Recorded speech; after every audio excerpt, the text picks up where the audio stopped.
காங்கிரஸ் கூட இவ்வளவு தூரம் விமர்சனம் பண்ண கிடையாது. ஆனா விசிகாவை இவ்வளவு தூரம் விமர்சனம் பண்றதுக்கு என்ன காரணம்? இதே ஒரு சீட்டு தான் முஸ்லீம் லீக்கும் வச்சிருக்கு.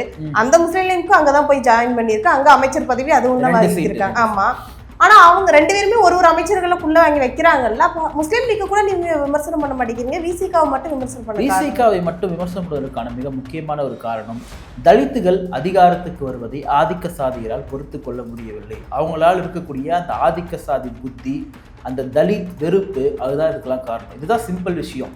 இப்போ வன்னியரசன் போன்ற ஒரு ஒடுக்கப்படுகிற மக்களுக்காக களத்தில் நின்ற ஒரு நபர் இந்த அதிகாரத்துக்கு போகிறது அவங்களால ஜீர்ணிக்க முடியல. இப்போ மாற்று சமூகத்தை சார்ந்தவங்க வந்தால் கூட அவங்க அக்செப்ட் பண்ணிப்பானுங்க. ஒரு பட்டியல் சமூகத்தை சார்ந்தவங்க அதிகாரத்துக்கு வந்து ஏற்றுக்கவே முடியாது. ஏன்னு கேட்டால் தமிழ்நாட்டினுடைய மண் பெரியார் மண், திராவிட மணல் மண், அதெல்லாம் எனக்கு தெரியாது. என்னை பொறுத்த வரைக்கும் இது விஜயனுடைய ஆட்சிக்கு முன்பு வரை பார்த்தீங்கன்னா மிகப்பெரிய சமூக நீதிக்கு எதிரான ஒரு மண்ணாக இருந்துச்சு. இன்றைக்கு சமூக நீதியை தமிழ்நாட்டின் முதலமைச்சர் திரு ஜோசப் விஜய் அவர்கள் நிலைநாட்டியுள்ளார். இதில் விசிகா கூட அவங்க ஏற்றுக்க முடியல. இப்போ பல பேர் கேட்கறது என்ன, திருமாவளவன் ஏன் இன்னும் குழப்பி சொல்றாரு, இருக்குன்னு சொல்லிட்டு சொல்ல மாட்டாரு, இல்லைன்னு ஏன் சொல்லணும்? நீ கேட்டதுக்கெல்லாம் பதில் சொல்லிடுமா? அரசியல்ல 100% ஒரு கட்சிக்கு இன்னொரு கட்சி நண்பர்களாக மட்டும்தான் இருப்பார்கள், ஒட்டு உறவாடி கொண்டு மட்டும் தான் இருப்பார்கள். அப்படி நீ உறவை அறுத்துட்டு போயிட்டுனா உன்னை அசிங்கமா பேசணும்னு சொன்னா அப்படி எந்த கட்சியுமே கிடையாது. பாஜக கூட திமுக கூட்டணி. ஐயா கருணாநிதி ஒரு ஸ்டேட்மெண்ட் என்ன, the right person in wrong party சொல்லிட்டு வாஜ்பாயை சொன்னாரு. அப்போ வாஜ்பாய் தலைமையிலான ஆட்சி காலத்தில் இந்தியாவில் நடந்த மத கலவரங்கள்லாம் என்ன அப்படி ஒரு லிஸ்ட் எடுப்போமா? சரி, அதை விட்டுரு. ஈழத்தில் நடந்த இனப்படுகொலைக்கும் காங்கிரஸுக்கும் முன்னான தொடர்பு என்ன, லிஸ்ட் எடுப்போமா? அப்போ எல்லா நேரத்திலும் எல்லாமே சரியா இருக்குன்றது சொல்ல முடியாது. அண்ணன் திருமா விஜய் அவர்களுடைய கையை வந்து வலுப்படுத்துறாரு, அவர் பக்கம் நிற்கிறாருன்றப்போ ஒரு ஜனநாயக தன்மை என்பது அவருடைய அமைச்சரவையில் இருக்கணும், ஒரு சமூக நீதி தன்மை என்பது திரு விஜய் தலைமையிலான அமைச்சரவையில் இருக்கணும் அப்படின்றதுக்காக தான் திரு விஜய் அவர்கள் விரும்புறாரு இதை. ஏன்னா அவர் நினைச்சிருந்தா யாரை வேணா கூப்பிட்டுருக்கலாம். ஏன் பாமக இல்ல, அமமுக ஒருத்தர் சொன்னார், என்ன உங்கள் வாழ்நாள் வரை உங்களுக்கு நான் விசுவாசமாக இருப்பேன், என்னை பாதுகாத்துக் கொள்ளணும்னு எம்எல்ஏ சொன்னார் இல்லையா? கொடுத்துருக்க முடியாதா? கொடுத்துருக்கலாம். அதிமுக தான் 25 பேர் வந்து கொடுத்துருக்க முடியாது, கொடுத்துருக்கலாம். ஆனால் அவர் விரும்புகின்றார். ஏன்னு கேட்டால் அண்ணன் திருமா அவர்கள் இருக்க அவர்களுக்கு ஆசை. ரமேஷ் அவர்கள் வந்து இந்து சமய அறநிலைத்துறையினுடைய அமைச்சராக பொறுப்பேற்றிருக்கார் என்று சொன்னால் அவருக்கு அந்த தகுதி இருக்குதா இல்லையான்றது அவர் செயல்பாடு தான் நீ பார்க்க முடியும். அவர் இந்த ஜாதியில் வந்துட்டாரு, அப்புறம் இங்கிருந்து வந்துட்டாரு, அங்கே வந்துட்டாரு சொல்லக்கூடாது. நீ அது அந்தந்த கவர்மெண்ட் சரி அவங்களுக்கு கொடுத்துட்டாங்க. உங்க திமுகவினுடைய அமைச்சர்களா இருக்காங்களா, இவங்களாம் ஆக சிறந்த கல்வியாளர்களா, இவங்கெல்லாம் யாரு? இவங்கெல்லாம் மிகப்பெரிய தத்துவ ஆசிரியர்களா? இவங்கெல்லாம் யாரு? எதுவுமே கிடையாது. எல்லாருமே பல வழக்குகள் இருக்கு. அப்போ வழக்கு உள்ளவங்கெல்லாம் அமைச்சராகலாம். ஒரு இளம் தலைமுறை அந்த கட்சிக்காக அந்த இயக்கத்திற்காக விசுவாசமா அந்த ஒரு 3 கிலோ வயசுல ஆகுறாங்கன்னா சந்தோஷம் பண்ண மாட்டாவா? ஷானவாஸுக்கு ஏங்க நீங்க சீட்டு தரல அப்படின்ற ஒரு தேசிய பிரச்சனை எல்லாம் கிளப்பினாங்க இல்லையா? அந்த ஷானவாஸே வந்து நீங்க அமைதியா இருக்காரு. நமக்கு நல்லா தெரியுது, ஸ்டாலின் அவர்களை அண்ணன் திருமா கை கழுவி விட்டார், திமுக கூட்டணி விட்டு வெளியேறி விட்டார். இதுதான் எல்லாருக்கும் தெரிஞ்சது. ஒரு கூட்டணியில் இடம் வந்து ஒரு கூட்டணி ஆட்சியில் வந்து ஒரு அமைச்சரவை பெறுறாங்க அப்படின்னாலே அவங்க இன்னொரு கூட்டணி இல்லைன்னு தான் அர்த்தம். எல்லாருக்கும் தெரியும். அவர் ஏன் உடனே பிரச்சனை சொல்லணும், பொறுத்து சொல்லணும்னு நினைக்கிறாரு. வணக்கம். வணக்கம். திருமாவளவன் அவர்கள் வந்து இப்போ வந்து ஒரு ப்ரெஸ் மீட் கொடுத்துருக்காரு. அதில் வந்து அவங்க என்ன சொல்லியிருக்காருன்னா, விசிகா வந்து பதவி ஆசையில் தாவேக்காவோட போய் இணையலை, அது வந்து முக ஸ்டாலினுக்குமே தெரியும் அப்படிங்கிற மாதிரி சொல்லியிருக்காரு. அதை எப்படி பார்க்குறீங்க? இல்லை, அண்ணன் திருமாவிற்கும் விசிகாவிற்கும் பதவி ஆசை என்பது கிடையாது. ஆனால் அதிகாரத்தை நோக்கி போகணும் அப்படின்ற வேட்கை இருக்கின்றது. ஆசைக்கும் வேட்கைக்கும் பெரிய வித்தியாசம் வந்து இருக்கு. ஏன்னா இந்த ஆட்சியிலும் அதிகாரத்திலும் பங்கு என்பதை தமிழ்நாட்டினுடைய சமகால அரசியலில் விக்கிரவாண்டியனுடைய மாநாட்டில் தமிழ்நாட்டினுடைய முதலமைச்சர் மாண்புமிகு திரு ஜோசப் விஜய் அவர்கள் வந்து சொல்றார் அப்படின்னா அதற்கெல்லாம் அடித்தளமிட்டவர் அண்ணன் திருமா. ஏன்னா விசிகாவினுடைய மிக முக்கியமான முழக்கமே வந்து ஆட்சியிலும் அதிகாரத்திலும் பங்கு. அதாவது அண்ணன் திருமாவர்களுடைய ஒரு 10-15 நிமிஷம் முன்னாடி ஸ்பீச்சில் அதை பார்த்தீங்கன்னா அண்ணன் அப்படியே சொல்லுவார், இந்த கூட்டணி கட்சியை பார்த்து திமுக பற்றி சொல்லுவார். அண்ணன் திருமா என்ன சொல்லுவார்னா, இவங்களுக்கு ஓட்டு போகிறதுக்கு நாங்கள் வேணும், ஓட்டு சேகரித்துக்கு நாங்கள் வேணும், உங்களுக்கு வேலை செய்யறதுக்கு வேணும், ஆனால் அதிகாரத்துக்கு வந்துட்டீங்கன்னா மட்டும் எங்களுக்கு எதுவும் தர மாட்டீங்க, ஆட்சியிலும் பங்கு கிடையாது, அதிகாரத்திலும் பங்கு கிடையாது சொல்லிட்டு சுட்டி காட்டிருப்பார் அண்ணன் திருமா அவர்கள். அதாவது சில பேருக்கெல்லாம் இப்போதான் வந்து சீமான் அண்ணன் பேசுறது, திமுக பற்றி பேசுறதெல்லாம் கொஞ்சம் வியப்பாக இருக்கும். ஆனால் 10 சீமான் அவர்களை விட மோசமாக திமுகவை அதிமுகவை அரசியல் ரீதியாக விமர்சனம் செய்தவர் அண்ணன் திருமா. அவரை போல யாரும் விமர்சனம் பண்ணது கிடையாது இந்த கூட்டணிக்கெல்லாம் முன்னாடி.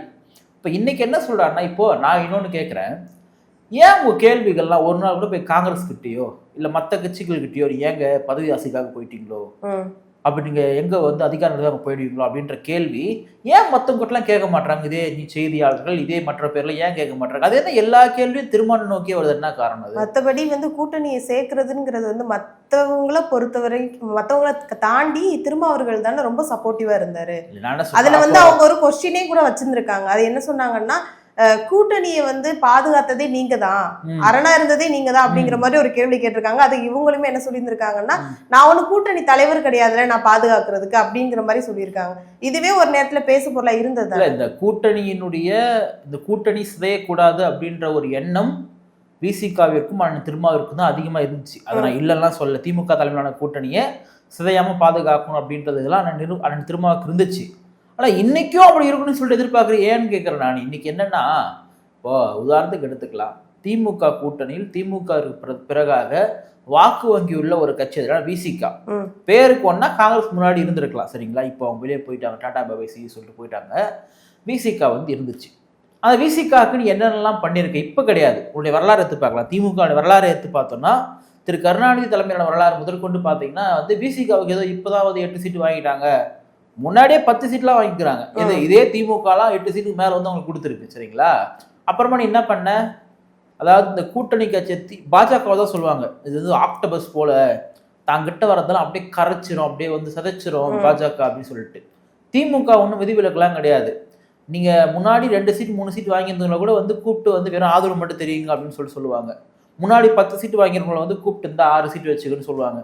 அப்ப இந்த அளவுக்கு கூட்டணி கட்சிகளை கபலை பாரம் பண்ணக்கூடிய நீங்க, சரி மற்ற கட்சியெல்லாம் கூட விட்டுருங்க, மற்ற கட்சிகளுக்கு விசிகா போன்ற வாக்கு வங்கி எல்லாம் கிடையாது. விசிகாக்கு வாக்கு வங்கி இருக்கு, ஓட்டு போடக்கூடிய மக்கள் இருக்காங்க. திமுக கூட்டணிக்குன்னு ஒரு நல்ல பேர் வந்து இப்போ சொல்றாங்களே, பாஜக எதிர்ப்பு கூட்டணி, மதவாத எதிர்ப்பு கூட்டணி, சனாதன எதிர்ப்பு கூட்டணி, இந்த பேர்லாம் திமுகக்கு ஏன் வருதுன்னா ஒரே காரணம், திருமாவளவன் இருந்தார் ஒரு காரணத்துக்காக தான். நீ காங்கிரஸ் மட்டும் வச்சிருந்தா உனக்கு வந்து பாஜக எதிர்ப்பு கூட்டணி, அது சனாதன ஒழிப்பு கூட்டணி. முதல் சனாதனா என்ன கூட தெரியாது, போய் கேளுங்களா, போய் மைக்கில் எடுத்து போய் திமுக தலைவர்கிட்ட யார்கிட்ட போய் திமுக கட்சிக்காரங்கிட்ட போயிட்டு சனாதனா என்ன அப்படின்னு கேட்டால் தெரியாது, அவ்வளோதான். அப்போ உங்களுக்கு எல்லாம் அதை பற்றின நாலேஜும் கிடையாது, அதை பற்றின உங்களுக்கு அறிவாற்றலும் கிடையாது, பரிபாற்றலும். ஏன்னா நீங்கள் படிக்க மாட்டீங்க. உங்களுக்கு என்ன, உதயநிதி வாழ்க, இன்பநிதி வாழ்க, எங்க பார்லிமெண்டரிக்கு போயிடுச்சு, உதயநிதி வாழ்க, அந்த அளவுக்கு போயிட்டீங்க. ஸோ உங்களுடைய ஃபோக்கஸ் ஃபுல்லாக அங்கே இருக்குது. அப்போ உங்க கூட்டணிக்கு ஒரு மதச்சார்பற்ற முற்போக்கு கூட்டணி என்கின்ற ஒரு பெயர் தமிழ்நாட்டில் வந்து நம்பப்படுகிறதுனா அதுக்கு காரணம் விசிகா. ஆனா அந்த விசிகாவை நீங்க எவ்வளவு இழிவுபடுத்துனீங்க, கூட்டணி பேச்சுவார்த்தை பேர்ல அவ்வளவு மோசம் பண்ணீங்க. ஒண்ணுமே இல்லாத தேமுதிக கட்சிக்கு என்ன பண்ணீங்க, கூப்பிட்டு வந்து 10 சீட்டு கொடுத்து ராஜ்யசபா எம்பிலாம் வந்து ரிசர்வேஷன் இல்லாத ஒரு போஸ்ட். அது கட்சியில யாராவது ஒருத்தவங்க காலங்காலமா இருந்தா அவங்களுக்காக கொடுப்பாங்க. ஆனா நீங்க என்ன பண்ணீங்க, கூப்பிட்டு வந்து அவங்களுடைய, ஆமா இங்க தமிழ்நாட்டினுடைய புரட்சி தலைவியா இருக்கக்கூடிய அவங்களுடைய தம்பிக்கு வந்து நீங்க கொடுத்துட்டீங்க, சரிங்களா? இதுல இன்னொன்னு சொல்றேன் பாருங்க, ஒருவேளை ராஜ்யசபா எம்பி கண்டி வாங்காம இருந்திருந்தா திரு விஜய் அவர்கள் கிட்ட ஃபர்ஸ்ட் போயிருக்க வேண்டிய ஆளே பாத்தீங்கன்னா இவங்க தான். ஒரு சீட் இருக்குது எங்களுக்கு, ஒரு அவசரம் எங்களுக்கு தாங்க. சட்டப்பேரவையில பார்த்தோன்னே தெரிஞ்சிச்சு தம்பி. அதுக்கு முன்னாடி லாலிபப்னு விமர்சனம் பண்ணாங்க, இப்போ வந்து தம்பின்னு சொல்றாங்க. அவ்வளவுதான். அது ஒரு சீட் ராஜ்யசபா சீட் வாங்காம ஒரு சீட்டோ 2 சீட்டோ ஜெயிச்சுட்டு இருந்தா ஆளா காங்கிரஸ் முன்னாடி கிளம்பி இருப்பாங்க பிரேமலதா அவர்கள், சரிங்களா? இப்போ திருமாவளவனை நோக்கி வரக்கூடிய கேள்விகள், ஏன் காங்கிரஸ் பக்கம் போக மாட்டுது, ஏன் கம்யூனிஸ்ட் பக்கம் போக மாட்டுது, ஏன் ஐஎம்எல் பக்கம் போக மாட்டுது கேட்காங்க. கேள்வி எல்லா கேள்வியும் போகலாம் சொல்ல, ஆனா முழுக்க துரோகம் பண்ணிட்டாரு, முதுகுல குத்திட்டாரு, இங்க போயிட்டாரு, அங்க போயிட்டாரு, நீ ஏன் பேசுற, ஏன் மத்தவங்களாம் கேள்வி கேட்க மாட்டேற? அப்போ விசிகாரன் நீ கேள்வி கேட்ப. அப்ப அதுதான் நான் திரும்ப சொல்றாரு, இன்னைக்கு நாங்க எந்த கூட்டணியும் இல்லை, தாவேகா கூட்டணியிலும் இல்லை அப்படின்றத சொன்னதுனால தான் இப்போ சர்ச்சையாகுது. அது எப்படி நீங்க அமைச்சரவையில பங்கெடுத்துட்டு இல்லைன்னு சொல்வீங்க? இந்த அமைச்சரவை என்பது திரு விஜய் அவர்கள் விசிகா தன்னுடைய அமைச்சரவையில் அங்கம் வகிக்க வேண்டும் என்று விரும்புகின்றார். ஆதவ அர்ஜுனா அதை செயல்படுத்தி காட்டினார், புரியுதுங்களா? அப்ப இந்த ப்ராசஸ் என்பது எப்படி திமுக கூட்டணிக்கு விசிகா என்ற கட்சி இருந்ததனால்தான் அந்த கூட்டணிக்கு ஒரு மதச்சார்பற்ற முற்போக்கு கூட்டணி, ஒரு லெப்ட் கூட்டணி, இந்த பேர்லாம். அப்ப திரு விஜய் தலைமையிலான அரசுக்கு அண்ணன் திருமாவர்கள் இருக்கும் பொழுது இந்த கூட்டணி மக்கள் மத்தியில் இன்னும் நல்ல பேர் கிடைக்கும். திருமா அவங்க கூட இருக்காரு, அண்ணன் திருமா விஜய் அவர்களுடைய கையை வந்து வலுப்படுத்துறாரு, அவர் பக்கம் நிற்கிறார் என்றப்போ ஒரு ஜனநாயக தன்மை என்பது அவருடைய அமைச்சரவையில் இருக்கணும், ஒரு சமூக நீதி தன்மை என்பது திரு விஜய் தலைமையிலான அமைச்சரவையில் இருக்கணும் அப்படின்றதுக்காக தான் திரு விஜய் அவர்கள் விரும்புறாரு இதை. ம். ஏன்னா அவர் நினைச்சிருந்தா யாரை வேணா கூப்பிட்டுருக்கலாம். ஏன் பாமக இல்ல அமமுக ஒருத்தர் சொன்னார், என்ன உங்கள் வாழ்நாள் வரை உங்களுக்கு நான் விசுவாசமாக இருப்பேன், என்னை பாதுகாத்துக் கொள்ளுங்கள் எம்எல்ஏ சொன்னார் இல்லையா, கொடுத்துருக்க முடியாதா? கொடுத்துருக்கலாம். அதிமுக தான் 25 பேர் வந்து கொடுத்துருக்க முடியாதா? கொடுத்துருக்கலாம். ஆனா அவர் விரும்புகின்றார். ஏன்னு கேட்டா அண்ணன் திருமாவர்கள் இருக்க அவர்களுக்கு ஆசை. ஏன்னு கேட்டா அது சரியான ஒரு நகர்வா இருக்கும். அப்போ இவங்க தாவேக்காவினுடைய வெற்றி என்பது மக்கள் கொடுத்த வெற்றி. ஓட்டுக்கு பணம் வாங்கல, ஜாதி பார்க்கல, மதம் பார்க்கல, இன்னும் சொல்ல போனா கேண்டிடேட் கூட யாருன்னு பார்க்கல. எல்லாருமே விஜய் என்கின்ற ஒரு மாற்றுக்காக ஓட்டு போட்டாங்க, ஒரு தூய சக்தி என்று நம்பி ஓட்டு போட்டாங்க. அப்போ இந்த மாற்று என்பது மக்களா தேர்ந்தெடுத்த மாட்டு, புரியுதுங்களா? இது ஒன்றும் பணம் கொடுத்தோ இல்லை வந்து ஜாதி வச்சோ அப்படிலாம் கிடையாது. சில பேர்லாம் விமர்சனம் பண்ணுறாங்க, கேண்டிடேட்டே தெரியாமல் ஓட்டு போட்டாங்க, இன்னும் ஓட்டு போட்டாங்கன்னா இப்போ போடட்டும்.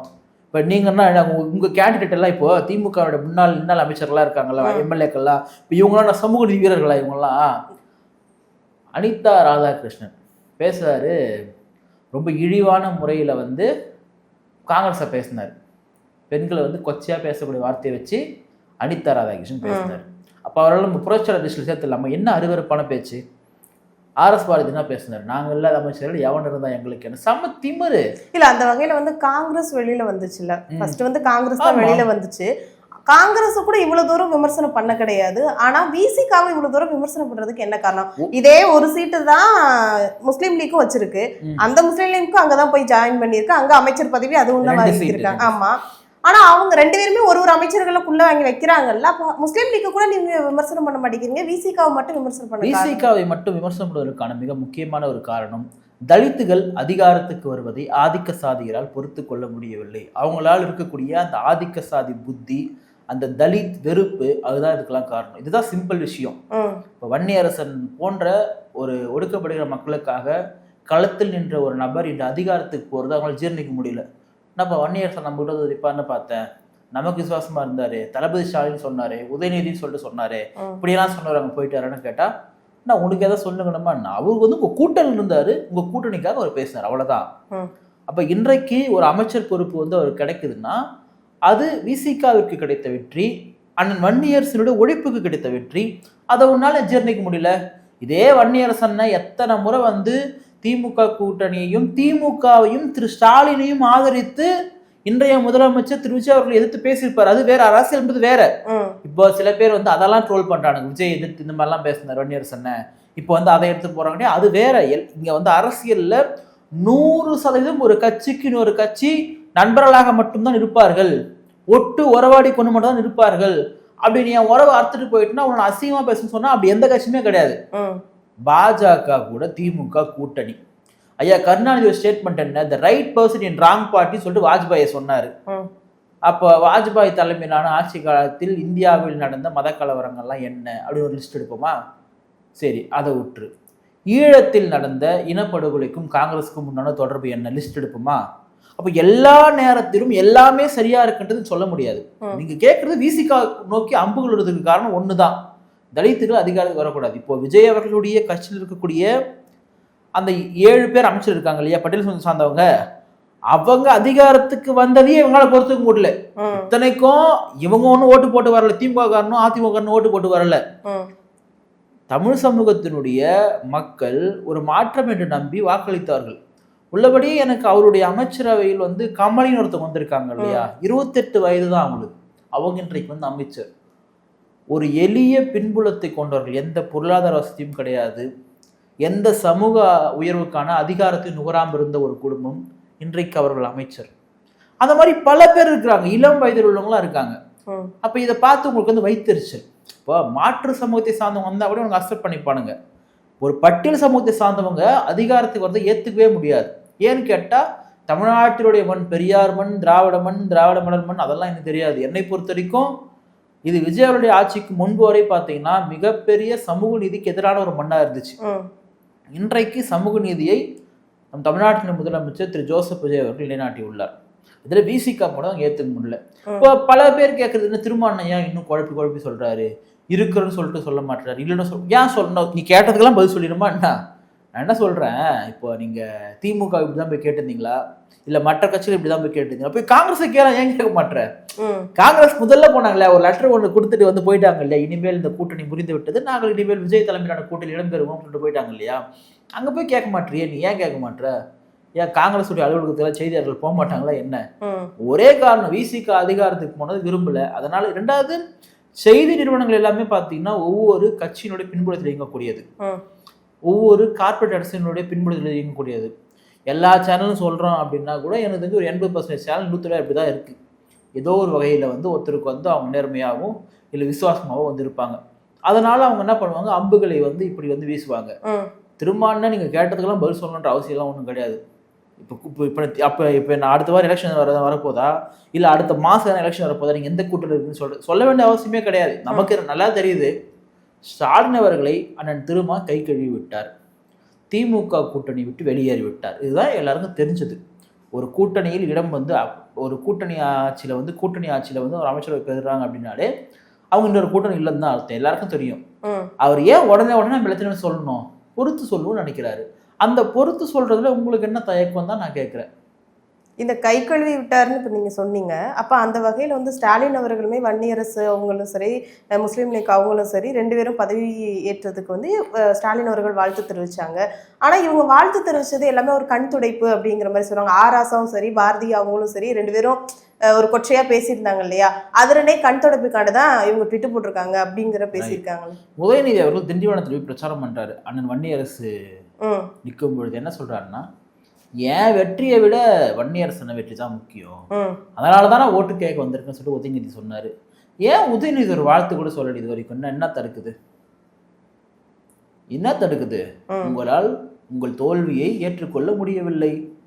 ஏன்னா உங்களுக்கு என்னடான்னா, நீங்கள் எம்எல்ஏவானீங்க, கொஞ்சம் வருஷத்தில் அமைச்சரானீங்க, அப்புறமா வந்து டெப்டி சிஎம் ஆகிட்டீங்க. ஆனால் திரு விஜய் அவர்கள் கட்சி ஆரம்பித்த உடனே முதலமைச்சர் ஆகிட்டார். அவருன்னா உங்களை மாதிரி தாத்தா முதலமைச்சர், அப்பா முதலமைச்சர் அந்த வரலாறுலாம் அவர் கிடையாது. அவர் ஒரு நடிகர், டாப் மோஸ்ட் ஒரு நடிகர், எல்லா மக்கள் மன்றத்திலும் இடம் பிடிச்ச ஒரு நடிகர். அதன் மூலமாக, அந்த பிரபலத்தின் மூலமாக அவர் வைக்கக்கூடிய திமுக எதிர்ப்பரசின் மூலமாக மக்கள் இவரை தேர்ந்தெடுத்து ஓட்டு போட்டு ஜெயிக்க வச்சு முதலமைச்சர் ஆக்கிட்டாங்க. அதை ஏற்றுக்க முடியல. அப்போ அதையும் ஏற்றுக்க முடியல. அவர் கூட போகிறவங்களான உங்ககிட்ட இவ்வளவு நாள் உங்களுக்காக விசுவாசமாக இருந்த இவங்களுடைய வெற்றியை வந்து ஆதரிச்சு ஏற்றுக்க முடியல. எனக்கு இதெல்லாம் கூட பரவாயில்ல, அந்த கட்சியில இருந்து ஆளு ஷானவாசி வாழ்த்து தெரிவிக்கலையே. அவர் ஆளு ஷானவாசி இதுவரைக்கும் வன்னியரசனை வந்து வெற்றி பெற்றதுக்கும் வாழ்த்து தெரிவிக்கல, வன்னியரசன் அமைச்சரானதுக்கும் வாழ்த்து தெரிவிக்கலையா. இத்தனைக்கும் வந்து அவர் தானே வந்து மிகப்பெரிய என்னது ஷானவாசிக்கு ஏங்க நீங்க சீட்டு தரல அப்படின்ற ஒரு தேசிய பிரச்சனை எல்லாம் கிளப்பினாங்க இல்லையா. அந்த ஷானவாசியே வந்து நீங்க அமைதியா இருக்காரு. அப்போ அந்த திமுக மனநிலை என்பது நாட் ஒன்லி திமுக மட்டும் இருக்காது, திமுக சார்ந்த எல்லா இடத்துலயும் இருக்கும். ஐயா வீரமணி இருக்காரு, ஆசிரியர், வயசுல ரொம்ப பெரியவர், அடிக்கடி பேசுவார் அவரு. சரிங்களா, அடிக்கடி பேசுவாருன்னா அடிக்கடி பேச்சு வராதாரெல்லாம் கேட்காதீங்க, உங்க பார்வை அப்படிதான் எனக்கு இருக்கு. அடிக்கடி பேசுவார் அவர், சில விஷயங்கள்லாம் திடீர்னு பேசுவார். சரிங்களா, இப்ப என்ன பேசியிருக்காரு, 2 பார்ப்பனர்களுக்கு வந்து நீங்க அமைச்சரவை கொடுத்துருக்கீங்க, அதுல குறிப்பா வந்து இந்து சமய அறநிலையத்துறையினுடைய அமைச்சராக ஒரு பார்ப்பனர், ஒரு செயலாளராக ஒரு பார்ப்பனர், இதை உடனடியாக மாற்ற வேண்டும். ரைட், மாற்றலாம். இதே பார்ப்பன சமூகத்தை சார்ந்த அம்மையார் ஜெயலலிதாவுக்கு சமூக நீதி வீராங்கனை சொல்லிட்டு பட்டம் கொடுத்தாரு. சரி, திமுகவினுடைய குடும்பம், ஐயா ஸ்டாலினுடைய குடும்பம் எந்நேரமும் பூஜை, புனஸ்காரம், பக்தி, ஆன்மீகம் என்றே தெரிகிறது. அப்பெல்லாம் என்ன பண்ணீங்க நீங்க? ஒரு தமிழ்நாட்டுடைய முதலமைச்சரோட குடும்பம் இப்படி மூட நம்பிக்கைகளை ஊக்குவிக்கலாமான்னு சொல்லிட்டு ஒரு அறிக்கை கூட கொடுக்கல. என்ன காரணம்? அது அவங்க தனிப்பட்ட விருப்பம், அது அவங்களோட தனிப்பட்ட பழக்கம். அப்போ என்ன இது? அப்போ நீங்க ஒருத்தரை சாதியா தான் பார்ப்பீங்களா? இப்போ ரமேஷ் அவர்கள் வந்து இந்து சமய அறநிலைத்துறையினுடைய அமைச்சராக பொறுப்பேற்றிருக்கார் என்று சொன்னால் அவருக்கு அந்த தகுதி இருக்குதா இல்லையான்றது ஒரு செயல்பாடு தான் நீ பார்க்க முடியும். அவர் இந்த ஜாதியில வந்துட்டாரு, அப்புறம் இங்கிருந்து வந்துட்டாரு, அங்க வந்துட்டாரு சொல்லக்கூடாது. நீ அது அந்தந்த கவர்மெண்ட் சரி அவங்களுக்கு கொடுத்துட்டாங்க. உங்க திமுகவினுடைய அமைச்சர்களா இருக்காங்களா, இவங்க ஆகச்சிறந்த கல்வியாளர்களா, இவங்கெல்லாம் யாரு? இவங்கெல்லாம் மிகப்பெரிய தத்துவ ஆசிரியர்களா? இவங்கெல்லாம் யாரு? எதுவுமே கிடையாது. எல்லாருமே பல வழக்குகள் இருக்கு. அப்போ வழக்குள்ளவங்கெல்லாம் அமைச்சராகலாம். ஒரு இளம் தலைமுறை அந்த கட்சிக்காக, அந்த இயக்கத்திற்காக விசுவாசமா அந்த ஒரு 3 இளம் வயசுல ஆகுறாங்கன்னா சந்தோஷம் பண்ண மாட்டாவா? ஒரு கவர்மெண்ட் இன்னைக்கு கிட்டத்தட்ட 80% வந்து யங்ஸ்டர்ஸ் இருக்காங்க ஒரு கவர்மெண்ட்ல. நம்ம படத்துல தான் பார்த்துருப்போம், முதல்வன் படம், அந்த மாதிரி சில படம்லாம் இருக்குது நான் பார்த்துருக்கேன். அதில் பார்த்தீங்கன்னா இந்த குறிப்பாக இந்த இந்த ஜீவா அவர்கள் கூட ஒரு படத்தில் வந்து நடிச்சிருப்பாரு, ஃபோட்டோகிராஃபராக பத்திரிக்கையாளராக வந்துருப்பாரு, கோ அப்படின்ற ஒரு படம் இருக்கு. இந்த மாதிரி படங்களை தான் பார்த்துருக்கோம், ஒரு யங்ஸ்டர்ஸ்லாம் சேர்ந்து ஒரு கவர்மெண்ட்டை ஃபார்ம் பண்ணுறது அந்த மாதிரிலாம். ஆனால் இன்னைக்கு நிஜத்தில் நடக்குது. அது நிஜத்தில் இவ்வளோ யங்ஸ்டர்ஸ் வந்து இருக்கிறாங்கன்னா நீ பாராட்டணும் இல்லையா? தமிழ்நாடு இன்றைக்கு ஒரு யங்ஸ்டர்ஸாக நிரம்பிய ஒரு அமைச்சரவை இருக்குன்னா ரொம்ப சூப்பரான ஒரு விஷயம். இளம் துடிப்பாக உள்ளவர்கள் முதல்ல தவறு செய்ய மாட்டாங்க, ஃப்ரெஷ்ஷாக இருக்காங்க இல்லையா? அவங்களுக்கு எப்பவுமே பார்த்தீங்கன்னா நல்லது பண்ணணும் ஒரு எண்ணம் இருக்கும், நேர்மையாக இருக்கணும், தப்பு நடந்தால் தட்டி கேட்கணும். இப்போது தவைக்காவை சார்ந்தவர்கள் வந்து சில பேர் பண்ணுறதெல்லாம் நம்ம ஏற்கல. இந்த அணிகள்லாம் போயிட்டு ஆய்வு பண்ணுறது அதெல்லாம் தப்பு, யாரோ ஒருத்தவங்க தான் பண்ணாங்க. ஆனால் இன்றைக்கு பல சட்டமன்ற உறுப்பினர்கள், தாவேக்காவை சார்ந்த சட்டமன்ற உறுப்பினர்கள் பல இடங்களுக்கு போய் ஆய்வு பண்றாங்க. ஏன்னு கேட்டால் அந்த இளம் ரத்தம், அந்த துடிப்பு, நமக்கு ஒரு மக்கள் நமக்கு வந்து தேர்ந்தெடுத்திருக்காங்க, அவங்க நம்ம ஓட்டு போட்டு ஜெயிக்க வச்சிருக்காங்க, அந்த மக்களுக்கு உண்மையா இருக்கணும், தப்பு தட்டி கேட்கணும் அப்படின்ற ஒரு ஈர்ப்பு இருக்கும். அது ரொம்ப நல்ல விஷயம். ஆனா உங்களுக்கு ஓட்டு போட உங்களுக்கு நீங்க எம்எல்ஏ என்ன பண்ணிருப்பீங்க? எம்எல்ஏ நான் இதோட 3வது முறை எம்எல்ஏ, 4வது முறை எம்எல்ஏ நான் வந்து அப்புறம் அந்த கான்ட்ராக்ட்ல வந்து எவ்வளவு காசு வாங்கலாம். இப்போ இந்த அரசு சார்பாக கொடுக்கக்கூடிய ஒப்பந்தங்கள்லாம் இருக்கு இல்லையா? அந்த ஒப்பந்தங்கள்ல தான் மிகப்பெரிய ஒரு ஊழல் நடக்கும். முன்னாள் இருந்த அரசு திமுக இருந்தாலும் சரி, அதிமுக இருந்தாலும் சரி, மிகப்பெரிய ஊழல் வந்து நடக்கும். இன்னைக்கு தாவேக்காவை சார்ந்த இந்த ஒப்பந்தங்கள்லாம் பங்கேற்க கூடாது, ஒரு ஸ்ட்ரிக்டா ஒரு விஷயத்தை வந்து ஃபாலோ பண்றாங்க. நம்ம திருப்பி என்ன சொல்றோம்னா, ஒரு யங்ஸ்டர்ஸ் இருக்கக்கூடிய ஒரு கவர்மெண்ட், ஒரு ஃப்ரெஷ்ஷாக வந்துக்கூடிய கவர்மெண்ட் அவ்வளோ சீக்கிரம் தப்புகள் பண்ண மாட்டாங்க, தவறுகள் பண்ண மாட்டாங்க. ஏன்னா திரு விஜய் அவர்கள் வந்து பார்க்காத பணம் கிடையாது. அவர் இன்னும் 3-4 தலைமுறைக்கு கூட உட்கார்ந்து சாப்பிடலாம். அது ஒரு உழைச்ச காசு, ஊழல் பண்ண காசு கிடையாது. அதுக்காக நீங்க திமுக ஒப்பிடக்கூடாது. திமுக கொடுத்தா எந்த வேலைக்கும் போகாம 10 இல்லை தலைமுறை இல்லை 50 தலைமுறை உட்காந்து சாப்பிடலாம், அது வேற விஷயம். அது அவர் உழைச்ச காசு அவர். அதனால அவருக்கு வந்து இதுல இருந்து தான் பணம் எடுக்கணுன்ற எந்த அவசியமும் கிடையாது. அப்போ ஒரு கிளீனான ஒரு கவர்மெண்ட்டை ஒரு சரியான ஒரு தலைவர் நின்று ரூல் பண்ணும் பொழுது அவருக்கு கீழே இருக்கிறவங்களும் தப்பு பண்ண மாட்டாங்க. அதுதான் முக்கியம். நான் சரியா இருந்தா தான் என் கீழே சரியா இருக்க முடியும். இப்போ ஸ்டாலினோட குடும்பத்துக்கு கப்பம் கட்டணும் அப்படின்னா நீ கப்பம் கட்டுறதுக்காவது ஊழல் பண்ணணும் இல்லையா? புரியுதா உங்களுக்கு நான் சொல்றது? இவரே எனக்கு தேவையில்லைன்னு சொல்றாரு, எனக்கு எந்த அவசியமும் கிடையாது, நானும் தப்பு பண்ண மாட்டேன், யாரையும் தப்பு பண்ணணும்னு அனுமதிக்க மாட்டேன் அப்படின்னு சொல்றாரு இல்லையா? ரொம்ப முக்கியமானது அது. அப்போ இந்த கவர்மெண்ட் ஒரு சூப்பரான ஒரு கவர்மெண்டா இருக்கும் அப்படின்னு நம்புறோம் நம்ம. இப்போ ஆம் ஆத்மிக்கு ஒரு பேர் இருந்துச்சு இல்லையா? அது தமிழ்நாட்டில் இருந்து அந்த மாதிரி ஒரு பேர் இருக்கும் அப்படின்னு சொல்லிட்டு நம்ம டெஃபினட்டாக நம்பலாம் நம்ம. அப்போ இந்த கவர்மெண்ட்டுடைய ஃபங்க்ஷன்ஸை நிச்சயமா நீங்க குறைபாடுகள் தான் விமர்சனம் பண்ணுங்க, யாரானா சொல்ல. இப்போ மின்சாரம் வந்து பற்றாக்குறை இருக்கா, பல இடங்கள் அவன் இருக்கு. ஆனால் இதுக்கான காரணத்தை நம்ம கண்டறியணும். ஆட்சிக்கு வந்து 1 மாசம் கூட ஆகாதவங்க கிட்ட வந்து நீதான் மின் பற்றாக்குறை காரணம் சொன்னா நியாயம் கிடையாது. மின் பற்றாக்குறைக்கு என்ன பண்ணலாம் அப்படின்னு சொல்லிட்டு ஆக்கப்பூர்வமாக யோசிக்கிறது நியாயமான ஒன்றா வந்து இருக்கும். அப்போ உடனே வந்து திமுக இருக்கிறவங்க திமுக ஆட்சியில் கரண்ட் ஆஃப் பண்ணலையா, மோசமாக பண்ணிட்டு இருந்தாங்க. திமுக ஆட்சினால கரண்ட் கட் அப்படின்ற அளவுக்கு ஒரு பயம் இருந்துச்சு. அதை ஜெயலலிதா வந்து மாற்றினாங்க. இன்னைக்கு சில இடங்கள் இருக்குன்னு சொல்றாங்க, அது முற்றிலும் வந்து சரி செய்யப்படணும். ஏன்னா நீங்கள் எவ்வளோதான் ஒரு நேர்மையான கவர்மெண்ட்டை ஃபார்ம் பண்ணி, ஒரு சமூக நீதிக்கான ஒரு கவர்மெண்ட்டை ஃபார்ம் பண்ணி எவ்வளோ பண்ணாலும் மக்களுக்கான அடிப்படை பிரச்சனைகளுக்கு நீங்கள் சரி செய்யலை அப்படின்னா ஒரு கெட்ட பேர் தான் உண்டாகும். இப்போ இந்த கரண்ட் பிரச்சனைன்றது திமுக ஆட்சியில் மிகப்பெரிய ஒரு பிரச்சனையா இருந்துச்சு. திமுக ஓட்டே போடக்கூடாதுப்பா, அவனுக்கு வந்தாலே கரண்ட் இருக்காதுப்பா அப்படின்னு சொல்லுவாங்க, திமுக வரையக்கூடாதுன்னு சொல்லிட்டு. ஜெயலலிதா அவர்கள் வந்து தான் சரி பண்ணாங்க சில விஷயங்களை.